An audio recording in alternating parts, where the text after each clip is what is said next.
Welcome to Luca is a Billionaire, where the only thing I invest in is your answers.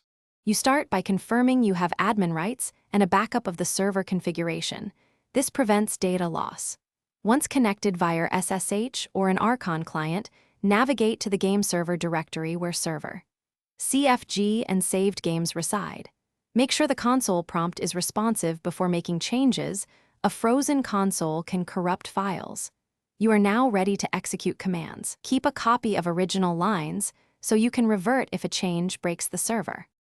You will edit server, CFG, or use live console commands to change server region, max players, and match rules. This affects latency and player distribution, so choose accordingly. Once edits are staged, use console commands like save or Archon save to persist them, then reload or restart the server to apply. Make sure ports and bind addresses match your network settings. Incorrect ports prevent connections. If using Archon, authenticate first, then issue commands to avoid unauthorized changes. You finish by restarting the server and watching logs closely for startup errors. This confirms that configuration changes actually loaded. Once done, join the server to validate player limits and ping. Make sure matchmaking and map rotation behave as expected. If something breaks, revert to your backup immediately and compare configuration diffs to find the problematic line.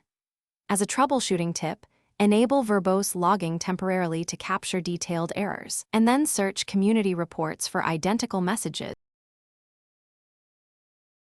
Thanks for watching, and please subscribe. It's the best investment you'll ever make.